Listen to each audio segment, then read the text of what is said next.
요즘에는 TV를 틀면 먹방 프로그램이 많습니다. 사실 내가 먹는 것도 아니고 남이 먹는 걸 보는 건데 그걸 그렇게 보는지. 근데 저도 자주 보는 프로그램이 먹는 프로그램이더라고요. 인터넷 유튜브에서는 요새는 먹는 소리 듣는 방송도 있다고 합니다. 뭐 아시는 분들은 아시겠지만 ASMR 뭐 이렇게 해가지고 이렇게 김치를 찢어서 밥 위에 얹어가지고 이렇게 먹는 그 소리를 더 맛있대요. 자기가 먹는 것보다. 그래서 뭐 그런 먹는 거 방송을 보고 있습니다. 그 중에 골목 식당이라는 프로그램도 있는데 그 프로그램 보면 뭐 음식 장사하는 것이 결코 쉽지 않다. 더 넘어서는 참 장사하는 거, 참 먹고 사는 것이 만만치 않구나 이런 것들을 또 이렇게 보게 되기도 하죠. 뭐 대학가 앞에 있으니까 장사 잘 되겠거니 했는데 뭐저 부모님 전 재산 팔아가지고 와가지고 안 돼가지고 닫으려고 했던 사연 이런 얘기 들으면서 같이 눈물을 흘리게 되기도 합니다. 한편으로는 그런 공감대를 형성하기도 하지만 또 한편으로는 이제 먹거리가 그냥 이렇게 배부른 것이 아니라 무엇을 어떻게 먹는가 이것에 대한 문제로 넘어갔지 않나. 사실 거의 한 10년 전부터 뭐 웰빙 음식이다 뭐다 이렇게 해서 음식에 대한 양보다 질에 대해서 많이 얘기를 했지만 아예 방송 자체에서 늘 먹는 이야기를 하게 된 것은 한 2, 3년 사이, 특히 이제 백모 씨의 영향력이 크지 않았나. 저희도 메뉴 레시피 많이 얻어보고 하기도 했는데요. 어쨌든 사람들은 점점 더 좋은 것을 먹으려 하고 입으로 들어가는 것에 대해서 까다로워졌습니다. 대충 먹지 않습니다. 식당 여러분 가셔서 서비스해서 음식을 먹을 때 이제 골목 식당도 받겠다. 회전 돌아가는 거 이런 거 보면서 장사 이래 하면 안 되는데 이런 생각 이제 하시는 분도 많으실 거고요. 메뉴 보면서 여기는 메뉴 이거 빼야겠다 이런 생각을 하시는 분들도 많을 겁니다. 전부 다 소위 말하는 방구석 전문가가 돼가지고 학위는 없는데 다 전문가예요. 그래서 점점 까다로워져 가는 것이죠. 입으로 들어가는 것에 대한 까다로움은 우리 지금의 시대보다도 더한 사람이 있었습니다. 잘 아시다시피 바리새인 유대인들이 그렇습니다. 오늘 설교 본문의 배경이 바로 그 문제입니다. 입으로 들어가는 것에 대한 논쟁 때문이었죠. 오늘 본문 앞에 있는 15장, 성경이 있으신 분 15장 1절과 2절 한번 보시겠습니까? 그때의 바리새인과 서기관들이 예루살렘으로부터 예수께 나와 이르되 당신의 제자들이 어찌하여 장로들의 전통을 범하나이까? 떡 먹을 때 손을 씻지 아니하나이다. 손을 안 씻고 먹으면 안 됩니까? 뭐 골목 식당에 뭐 문제가 됩니까? 네. 손 안 씻고 먹는 게 큰 문제입니다. 유대인들에게는. 레위기 7장 21절 방송실 가능하시면 띄워주시겠습니까? 레위기 7장 21절을 보면 이렇게 말씀을 합니다. 만일 누구든지 부정한 것, 곧 사람의 부정이나 부정한 짐승이나 부정하고 가증한 무슨 물건을 만지고 여호와께 속한 화목제물의 고기를 먹으면 그 사람도 자기 백성 중에서 끊어지리라. 하나님의 백성 중에서 끊어진다는 거예요. 부정한 것이 입에 들어가면. 부정한 것을 만져도 부정해지고, 부정한 것을 만진 사람을 만져도 부정해지고, 부정한 것을 만진 손으로 음식을 먹어도, 심지어 하나님께 바쳐진 화목제물을 먹어도 내가 부정해지고, 심지어 더 나아가서는 부정한 음식을 먹으면 당연히 부정해지고, 부정해져서 하나님의 자녀에서 끊어지는 것, 이것이 바리새인 그리고 유대 전통, 장로들의 전통에서 큰 이슈였던 것이죠. 그래서 유대인들은 까다롭게 먹을 것에 대해서, 그리고 손대는 것에 대해서 관리를 많이 했습니다. 뭐 일부 신학자들은 광야 생활을 하는 유대인들을 향한 하나님의 배려였다라는 그런 문화 배경적인 해석도 하기도 합니다. 무슨 말이냐면 광야에서 텐트를 치고 이렇게 수경을 하는 삶을 살잖아요. 그때 한 명이라도 전염병에 걸리면 다 죽는 거예요. 그래서 그 전염병에 걸리지 않게 하기 위해서 손을 씻는 거, 음식에서 또 이렇게 병에 옮을 만한 음식들, 이런 것들을 하나님께서 다 정해주시고 광야 생활을 할 때 그런 것을 조심하라고 알려주셨다라는 것이죠. 참 그럴듯한, 또 하나님의 그 사랑이 느껴지는 그런 내용이라고 볼 수도 있습니다만은, 그 원리나 그 시작과 달리 유대인들에게는 이것이 율법이 되고 족쇄가 돼버려서 나중에 자기들이 가나안 땅에 정착하고 나서도 음식을 먹을 때마다, 또 무언가를 만질 때마다 하나님의 자녀에서 끊어질까 늘 두려워하는 삶을 살아가게 됐던 것이죠. 그래서 오늘 말씀에 보면 시작해서 1절과 2절 말씀과 같이 바리새인과 서기관들이 예수님께 찾아와서 질문을 합니다. 당신의 제자들이 손을 씻지 않고 음식을 먹는데 이거 무슨 의미입니까? 이거 뭐 하나님의 자녀에서 끊어지는 것에 대해서 신경 안 씁니까? 뭐 하나님 정도는 예수 당신이 뭐 더 높다고 생각합니까? 전통에 대해서 무지한 겁니까? 아니면 무시하는 겁니까? 이런 질문을 한 것입니다. 주님께서는 뭐라고 대답을 하십니까?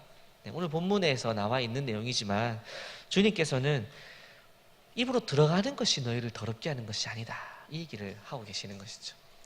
사실 오늘 설교 제목은 사람을 더럽게 하는 것이라고 되어 있지만 이것을 뒤집어 생각해 보면 바리새인들이 더러워지지 않으려 했던 이유는 무엇입니까? 첫째로는 하나님의 자녀에서 끊어지지 않고 싶었고, 더 나아가서는 거룩해지고 싶은 것이죠. 더러워지지 않음으로써 거룩해질 것이라고 생각한 것입니다. 무슨 말인지 이해되시죠? 그래서 이 말씀을 뒤집어 생각해 보면 사람을 거룩하게 하는 것은 그러면 무엇인가로 생각해 볼 수 있는 것입니다. 오늘 설교에서, 오늘 본문에서 예수님은 입으로 들어가는 것이 사람을 더럽게 하는 것이 아니다라고 했으면, 그러면은 우리는 어떻게 거룩해질 수 있는가에 대해서 발전적으로 생각해 볼 수 있어야 된다는 것이죠. 그것을 오늘은 두 가지로만 산박하게 생각해 보고 마치도록 그렇게 하겠습니다. 아직 안 마쳤습니다. 첫째로, 성도는 거룩하기 위해서 음식이 아니라 말씀이 공급돼야 되겠죠. 교회를 오래 다닌 안수 집사님이 있었습니다. 우리 교회 아니고요. 안수 집사님이 있었습니다.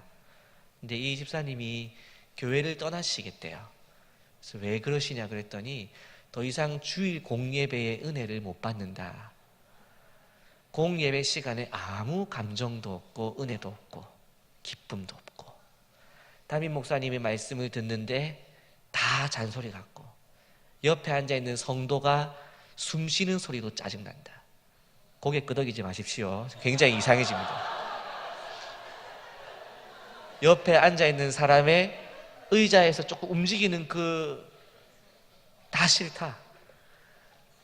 환멸이 느껴진다. 교회에 오기 싫다. 그래서 이제 교회를 떠나겠다는 것입니다. 요새 이런 성도들을 이제 가나안 성도라 그러죠. 안수 집사입니다.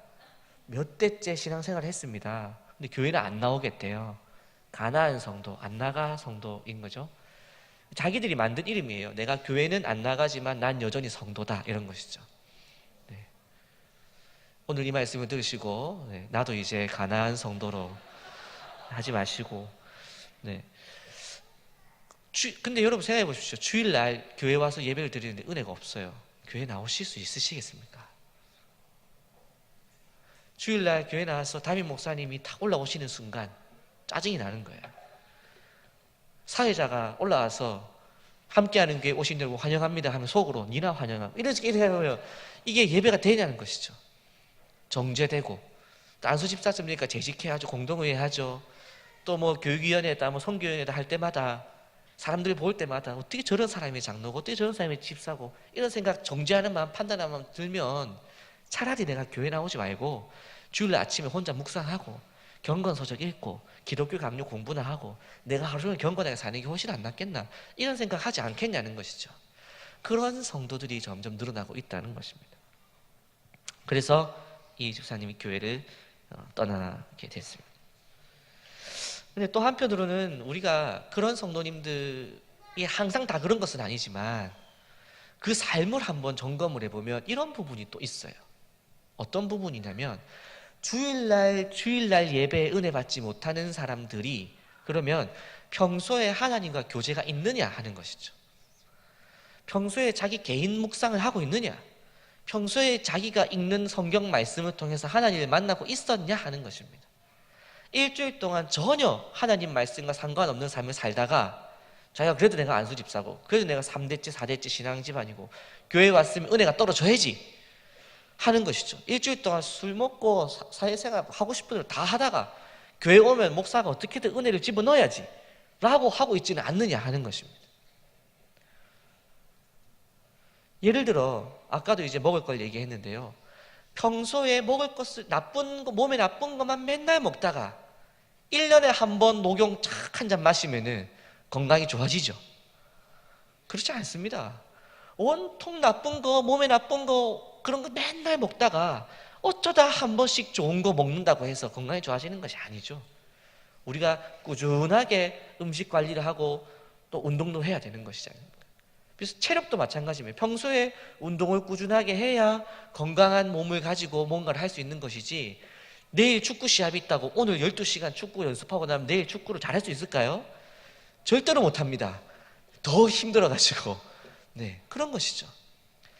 일주일 동안 하나님과의 말씀의 교제가 전혀 없다가 주일날 공예배에 오셔서 은혜 내놓으라고 하는 것은 강도나 하는 것입니다. 네. 여러분 스스로 점검해 보시기 바랍니다. 여러분 주일 공예배에 은혜를 받고 계십니까? 주일 공예배에 앉아서 찬양을 할 때 마음 문이 열리고 계십니까? 담임 목사님 그리고 부목사님들의 말씀을 선포될 때 그 말씀이 여러분들의 영혼을 깨우고 있습니까? 혹시 안 되십니까? 누구 탓으로 생각하십니까? 내가 하나님과 전혀 관계가 없다가 갑자기 하나님 찾아오세요, 그것이 아니라는 것이죠. 우리가 입으로 들어가는 것이 무엇이 들어가야 되는가? 첫 번째로 생각해 본다면 우리를 거룩하게 하는 것은 하나님의 말씀이 지속적으로 들어와야만 우리가 거룩해질 수 있다는 것을 우리는 첫째로 생각해야 한다는 것입니다. 하나님은 특히 여러분 이 시대가 어떤 시대입니까? 말씀의 홍수의 시대라 불릴 정도로 좋은 메시지가 날마다 선포되고 있습니다. 여러분 운전해서 오며 가실 때마다 찬양도 들으시고 설교도 들으시고 하지 않습니까? 우리 교회는 유튜브도 있어서 언제든지 또 설교도 들을 수 있지 않습니까? 중요한 것은 무엇이냐? 과연 나에게 주어지는 개인적인 말씀으로까지 그것이 연결되고 있었느냐 하는 것입니다. 하나님의 말씀은 수없이 내 주변을 떠다니고 있는데 나한테 한 번도 닿지 않은 거예요. 그러면서 닿으려고 해보지도 않았어요. 그러면서 왜 나는 공예배에 은혜가 안 될까? 왜 나는 언제부턴가 은혜가 말랐을까? 라고만 우리가 생각하는 경우가 있더라 하는 것입니다. 사랑하는 함께하는 교회 성도님 여러분, 우리가 다시 한번 하나님의 은혜를 회복하고 또 우리의 몸을 더럽게 하는 것이 아니라 우리가 거룩한 성화의 영역으로 발전하기 위해서는 매일의 삶에서 하나님의 말씀의 묵상이 전제되어야 한다는 것을 잊지 마시기 바랍니다. 네. 그것이 우리 교회에서 늘 강조하는 묵상이겠죠. 두 번째로 성도가 거룩하기 위해서 우리가 해야 하는 것, 그것은 바로 영적 체험입니다. 하나님의 말씀을 읽는 것, 그리고 그 말씀이 나에게 체화되는 이 영적 체험이 필요하다는 것입니다. 이게 무슨 말씀이냐면요, 신앙생활을 오래 했고 성경 공부도 빠지지 않으시고 각종 양육 프로그램에 늘 참여하시는 권사님이 있으셨습니다. 역시 우리 교회는 아닙니다. 근데 이 권사님이 그 모든 성경 공부를 참석하시는데 얼굴이 항상 찌푸려져 있는 것이에요. 기쁨이 전혀 없습니다. 네, 서로 손가락질 하지 마십시오. 네. 온갖 봉사, 온갖 공부, 온갖 기도회, 직분 다 받았어요. 심지어 자녀들 다 건강하고 대학 잘 갔고 결혼 잘했고 손주까지 다 잘 됐어요. 근데 얼굴에 기쁨이 없습니다. 여러분 그런 분 본 적 있지요?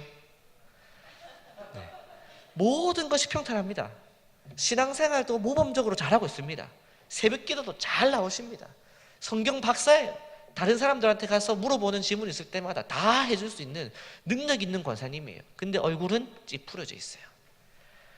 그냥 밖에서 만나면 당연히 불자라고 생각할 수밖에 없는. 근데 정말 놀라운 건 오히려 불자들이 얼굴이 더 좋아요. 언제나 불자들이 언제나 좀 이렇게 부처님 형상으로 돼 있는 경우가 더 많고, 하나님 형상 돼 있는 참 어렵습니다. 어쨌든 그런 얼굴인 거예요. 제가 참 이해가 안 됐습니다. 왜 저분 정도면 얼굴이 확 펴져갖고 정말 빛나는 광채처럼 다녀야 되는데 왜 얼굴이 펴지지 않는가? 왜 그럴까요? 신앙생활을 하고 있지만 하나님과 직접적인 만남이 없는 것이죠. 제가 방금 말씀드렸던 영적인 체험이 없는 것입니다. 거룩한 경험이 없는 것이에요. 저는 이것을 저만의 용어로 신적 경험이라고 부르기도 해요. 그러니까 하나님으로서 느껴지는 그 경험이 있어야, 이게 내가 하나님 말씀을 통해서 살아계신 하나님을 만나는 그 체험이 있어야 되는 거예요. 이게 없이는 보이지 않는 신기루로 쫓아가는 것과 마찬가지잖아요. 여러분, 보이지 않는 신기루 쫓아가는 거 얼마나 힘이 듭니까? 내 삶은 다 평탄해요. 근데 내 삶을 평탄하게 하는 이유가 뭡니까? 어떤 사람들에게 있어서는 교회를 생활 열심히 하는 이유가 뭡니까? 봉사하는 이유가 뭡니까? 하나님 만나보려고 하는 거잖아요. 살아계시고 역사하시고 거룩하신 그 하나님의 얼굴을 죽기 전에 한 번이라도, 아니면 살아 생전에 주님 얼굴 한번 배웠기를, 그런 노래 가사처럼 주님 만나기 위해서 교회를 왔는데 주님을 못 만난 거예요. 교회를 다니고 있는데. 그런 분들에게 기쁨을 찾아볼 수는 없는 것이죠.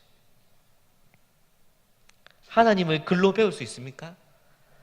하나님을 글로만, 지식으로만 알 수 있습니까? 오늘도 고등부 설교에서 우리 학생들하고 얘기를 하면서 하나님은 헤아릴 수 없는 분이다, 우리가 온전히 이해할 수 없는 분이다라는 얘기를 나눴거든요. 우리가 하나님을 글로 완전하게 이해하는 것은 불가능한 일입니다. 하나님은 만나야 되는 것이죠. 그래서 하나님을 만나지 않고 영적인 체험이 없는 상태에서 신앙생활은 말라갈 수밖에 없습니다. 그래서 이제 오늘 설교의 중요한 내용은 이제 여기서부터죠. 자, 우리가 거룩하기 위해서 더러워지지 않는 것을 넘어서 거룩해지기 위해서 우리에게 필요한 것 두 가지가 바로 지속적이고 또 개인적인 하나님의 말씀을 읽고 묵상하는 것, 그냥 표면적으로 읽는 것이 아니라 나의 말씀으로까지 연결되는 것이 첫째로 필요하고요. 두 번째로는 그 말씀을 살아냄으로 인한 삶의 현장에서 그 살아계신 말씀이 정말 홀로그램처럼 튀어나오는 하나님을 내가 경험해야 이 신앙생활이 재미가 있어지고 기쁨이 일어나게 된다는 것입니다. 그렇지 않으면 우리는 많은 봉사를 하고 많은 성경 공부를 해도 기쁨을 경험하지 못하는 마른 장작 같은 그런 신앙생활을 할 수밖에 없게 된다는 것이죠. 첫째로 이 말씀은 어떻게 공급되는가에 대해서는 이미 말씀을 드렸습니다. 첫째로는 개인의 묵상을 해야 되고요. 두 번째로는 공예배 시간에 드려지는 그 설교 말씀에 집중을 해야 됩니다. 근데 이것은 상보적이에요. 공예배 설교를 듣지 않고 나 혼자 큐티를 깊게 한다? 그거는 내가 복음을 쓰고 있는 가능성이 높습니다. 그러면 또 이 큐티 묵상을 하지 아니하고 공예배 때 한 번만으로 자기가 살겠다? 이것은 일주일 동안 굶다가 일주일에 밥 한 끼씩 먹고 건강하기를 바라는 것과 마찬가지인 것이죠. 그럼 결국 어떻게 해야 됩니까? 매일의 묵상을 통해서 꾸준하게 먹다가 주일날 나의 묵상이 바른 방향으로 가고 있는지 설교당에 선포되는 말씀을 통해서 점검받고 다시 그 말씀에 힘입어서 일주일 동안 말씀을 묵상하는 삶으로 돌아가는 이 건강한 커리큘럼 속에 우리가 들어갈 수 있어야 한다는 것입니다. 사랑하는 우리 함께하는 성도님 여러분, 오늘 이 자리에 계신 성도님 가운데 개인의 묵상을 하지 않고 건강한 영적 생활, 그 다음에 성화, 더 나아가서 거룩한 하나님의 자녀 되기를 꿈꾸시는 분이 있다면 그 꿈은 빨리 접으시고 오늘부터라도 개인의 묵상을 시작하시고 공예배 시간에 말씀에 귀 기울이셔서 이 두 축 안에서 하나님의 은혜를 누리고 건강한 영성을 일으켜 나가시는 여러분 될 수 있기를 바랍니다. 두 번째로, 그러면은 사실은 더 궁금한 거는 첫 번째 건 다 아시잖아요. 하나님 말씀 당연히 묵상하고 설교 들어야지. 두 번째 거 영적 체험, 어떻게 할 건데, 이런 것이죠. 우리가 영적 체험이라고 할 때 기본적으로 생각하는 것은 신비롭고 환상적인 것을 기대하기 마련입니다. 제가 얼마 전에도 제가 이제 고등부를 하니까 자꾸 고등부 얘기 나오네요.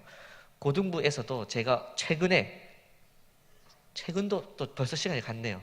2017년에 지옥 갔다 온 얘기. 재밌겠죠?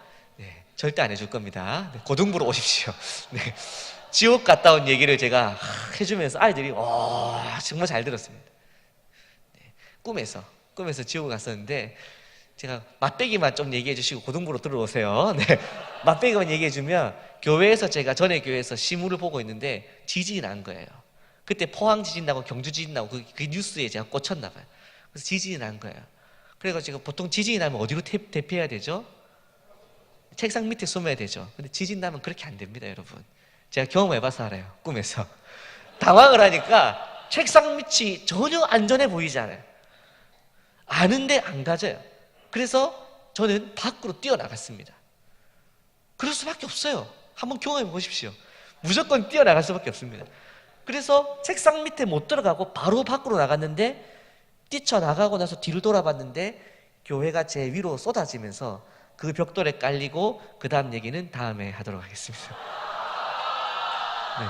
그러면서 이제 제가 지옥을 가게 된 그런 건데, 근데 여러분 재밌잖아요.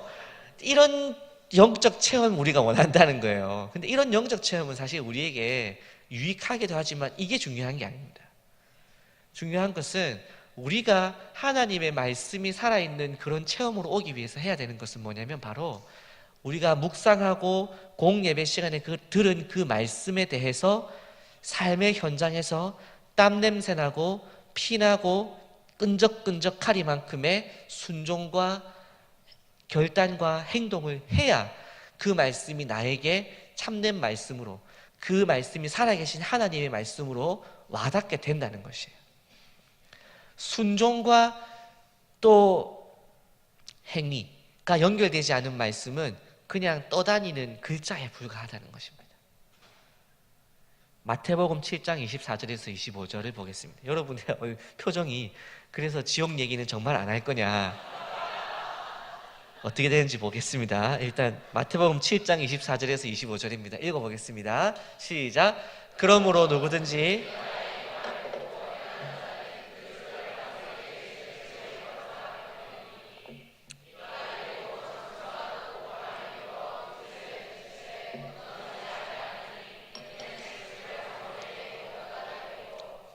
아멘. 어떻게 하면 영적인 기쁨을 잃지 않을 수 있다는 것입니까? 말씀을 듣고 행해야 된다는 것이죠. 말씀을 듣고 순종해야 된다는 것이죠. 그것 하지 않고 영적으로 건강하기를 바란다, 이것도 틀린 것이에요. 성경 공부 많이 했습니다. 신학 박사를 받았습니다. 그런데 순종을 한 번도 안 해봤습니다. 말씀에 대한 행함을 한 번도 실천해 보지 않았습니다. 그 사람이 하나님을 알 수 있을까요? 절대 하나님을 알 수 없습니다.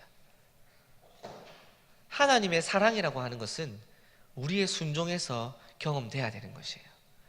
제가 몇 번 예를 들어서 아마 들으신 분도 계시겠지만, 제가 학생들 중에서 가장 기억에 남는 순종, 초등학교 3학년짜리에게 하나님의 사랑을 가르치고, 네가 이제 학교로 돌아가서 네가 할 수 있는 최고의 헌신을 해보아라.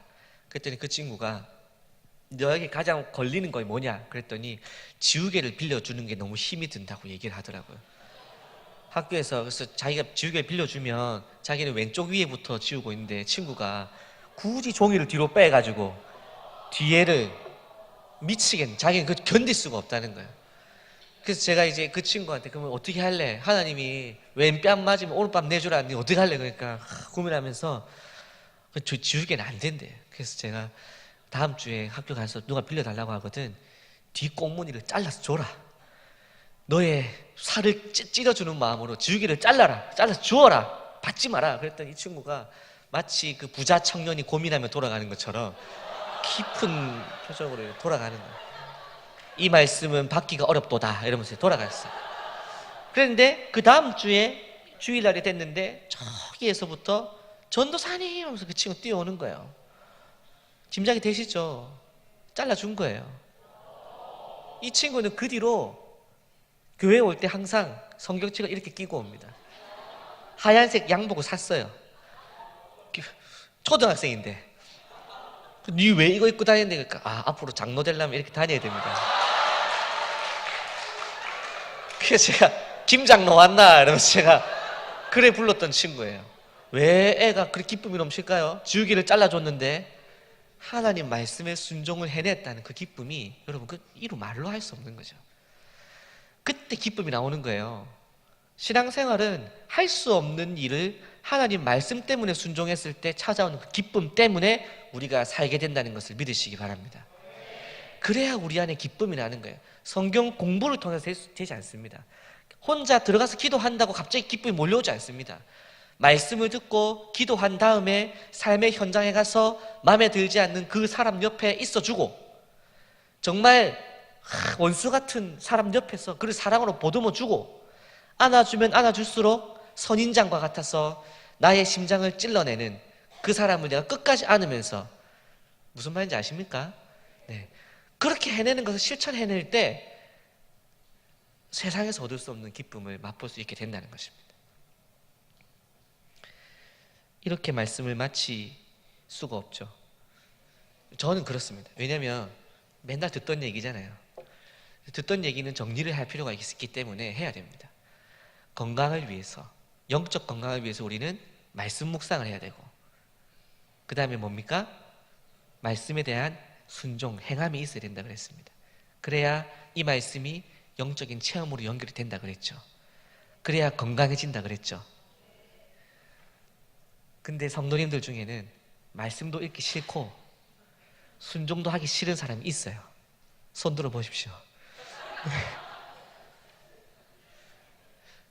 말씀을 읽고 싶은데 안 읽어지는 분도 있고 순종하고 싶은데 안 되는 분 있는 것 압니다. 이런 분은 괜찮습니다. 근데 말씀 읽기 싫고 순종하기 싫고 말씀과 순종해라는 소리가 더 싫고 싫은 분도 있다고요. 의지도 안 생기고. 그럼 어떻게 해야 됩니까? 말씀도 안 읽고 아까 그랬잖아요. 지속적으로 아니면은 기본적으로 늘 들어오는 말씀이 없이 한 번 말씀 듣고 건강해진다고요? 안 된다 그랬죠. 그럼 이 사람 안 되겠네요. 순종이 없이 영적 체험이 없다 그랬죠. 순종이 없이 영적 체험이 있을 수가 없죠. 그렇죠? 성경만 읽어갖고 체험이 있습니까? 안 됩니다. 그럼 이 사람 순종하기 싫어요. 그럼 이 사람은 평생 영적 체험이 없겠네요. 제가 아까 거기서 설교를 마치면 어떤 사람은 그래 이제 오늘부터 내가 말씀 읽고 영적 체험에 순종해야지 하고 돌아가고 어떤 사람은 그래 나는 끝까지 이래 살다 지옥 가야겠다 이러고 가는 분도 있어요. 그래서 내가 이렇게 영적으로 침체되어 있구나. 내가 말씀 안 읽고 순종 안 해서 알았다. 어디 한번 그래 봐라. 이렇게 되는 분들이 있다는 것입니다. 그래서 이것이 저에게 큰 고민이었습니다. 어떤 분은 그런 분도 있습니다. 상처 때문에 순종이 안 되는 분이 있어요. 슬픔 때문에 삶의 무게 때문에 성경 읽을 시간도 없고 영적 체험으로 다가갈 시간도 없고 그러면은 우리 목사님은 그러시겠죠. 비겁한 변명이야. 하려고 하면 할 수 있어. 이렇게 하시겠죠. 예, 그 말씀 맞습니다. 하지만 또 어떤 그 성도님의 입장에서는 변명 아니에요. 안 됩니다. 저 진짜 못하겠어요.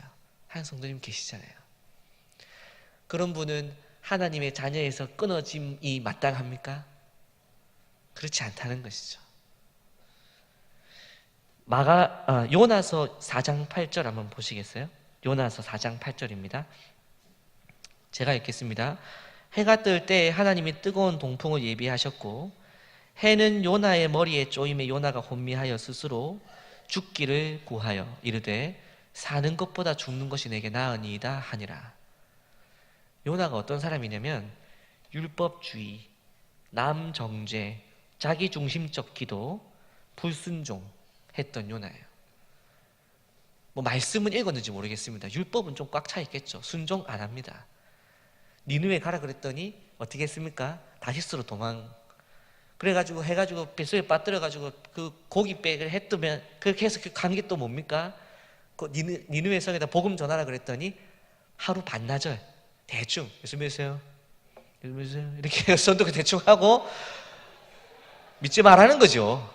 그렇게 했는데 온 성이 뒤집어져가지고 다 회개한 거예요. 그랬더니 요나가 어떻게 합니까? 주님, 이 사람들은 죽어야 됩니다. 이런 사람이에요. 그랬더니 주님께서 그 위에다가 넝쿨 쳐가지고 이렇게 그늘을 만들어줬다가 싹 치우니까 요나가 또 어떻게 합니까? 아, 뜨거워. 주님, 덩굴 다시 안 주시려면 저 죽이십시오. 여러분, 이렇게 못된 놈이 어디, 죄송합니다. 요나 같은 사람이 어디 있습니까? 근데 주님께서 이렇게 패역한 요나도 버리지 않으시고 끝까지 찾아오셨어. 요나서는 성경이 하다 말죠. 뒤에 얘기가 없잖아요. 처음 들으십니까? 결론이 없습니다. 얘기하다 끝이 나요. 근데 그 뒤에 얘기는 우리가 충분히 짐작할 수 있습니다. 요나가 회개하여 하나님의 뜻을 발견하고 하나님의 말씀을 순종하는 삶을 살았겠죠. 왜? 하나님이 끝까지 포기하지 않으셨으니까. 율법주의에 빠지고 남을 정죄하고 불순종하는 패역한 요나를 주님께서 포기하지 않으셨으니까. 둘째, 마가복음 2장 4절입니다. 제가 읽겠습니다. 마가복음 2장 4절이에요. 무리들 때문에 예수께 데려갈 수 없으므로 그 계신 곳에 지붕을 뜯어 구멍을 내고 중풍병자가 누운 상을 달아내리니. 패역한 자도 주님 포기하지 않으시지만 무기력한 자도 버리지 않으십니다. 성경 읽을 의지도 없고 기도할 힘도 없고 순종할 마음이 안 생기는 성도님들 많으시잖아요. 근데 주님께서는 그런 자에게 4명의 친구를 보내주실 줄로 믿습니다. 중풍병자가 뭐 했겠습니까? 아무것도 안 했습니다. 그냥 누워있는 거예요. 근데 4명의 친구가 가서 야, 너 예수님이 우리 동네에 왔다는데 너 가볼래? 중풍병자 뭐라 했겠을까요? 대답이 없죠. 친구들이 그걸 들고 갑니다. 지붕을 뚫어서 달아내렸죠. 그리고 주님께서 중풍병자를 일어나게 하신 것이에요. 여러분, 하나님은 무기력한 상태에 있는 성도도 버리지 않으시고 친구를 보내셔서 회복시키실 줄로 믿습니다. 또 있습니다. 요한복음 11장 43절 44절입니다. 요한복음 11장 43, 44. 이번에는 같이 읽을까요? 이 말씀을 하시고 큰 소리로 나사로야 나오라 부르시니 죽은 자가 수족을 배로 동인채로 나오는데 그 얼굴은 수건에 쌓였더라. 예수께서 이르시되 풀어놓아 다니게 하라 하시니라. 죽은 자도 살리십니다. 무기력함을 넘어서 생명이 멈춘 자까지도 주님께서 찾아가셔서 나사로야 나오라 하시는 것이죠. 여러분, 말씀 읽고 기도하고 순종해야 됩니다. 근데 안 하고 계시잖아요. 못 하시잖아요. 의지도 안 생기시잖아요. 그래서 하나님 나 버렸나 보다. 나는 안 되나 보다. 나는 저런 말씀을 들으면 더 하기 싫더라. 하나님께서 나를 버리셨는 건 아닐까, 이런 생각 우리에게 드는 것이죠. 하나님은 여러분을 절대 포기하지 않으신다는 것을 믿으시기 바랍니다. 여러분, 한 단계 더 있습니다. 마지막입니다. 에스겔서 37장 5절입니다. 에스겔서 37장 5절. 다 같이 읽어볼까요? 시작. 주 여호와께서 이 뼈들에게 이같이 말씀하시기를 내가 생기를 너희에게 들어가게 하리니 너희가 살아나리라. 여러분, 시체가 썩어 들어갔던 나사로도 살리신 주님께서는 뼈가 되어 말라버렸던, 마른 뼈가 돼 있던 에스겔 그 골짜기에 있던 그 마른 뼈들도 살리셔서 군대로 만드십니다. 여러분, 이 자리에 앉아 계시는 성도님 여러분, 저는 죽었는데요, 저는 중풍병자인데요, 아니 저는 죽어서 오래돼서 아예 마른 뼈인데요. 주님께서는 중풍병자도, 아니 요나도, 중풍병자도, 나사로도, 에스겔에 나왔던 이 뼈들도 살리시고 소생시키시고 회복시키시는 능력의 하나님이심을 믿으시기 바랍니다. 오늘 이 자리에 요나가 있습니다. 오늘 이 자리에 중풍병자도 있습니다. 오늘 이 자리에 나사로도 있을 것입니다. 영적으로 이미 죽은 자도 있을 것입니다.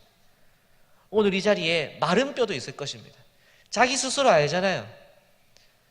나는 그냥 좀 부정적인 사람, 요나 정도. 아니, 나는 교회는 나오고 있지만 난 이미 마른 뼈야. 아시잖아요. 어떻게 해도 회복이 안 된다는 거 아시잖아요. 말씀도 안 읽어지고. 마지막 말씀입니다. 요한복음 16장 24절입니다. 이것을 가지고 이제 기도할 겁니다. 같이 읽겠습니다.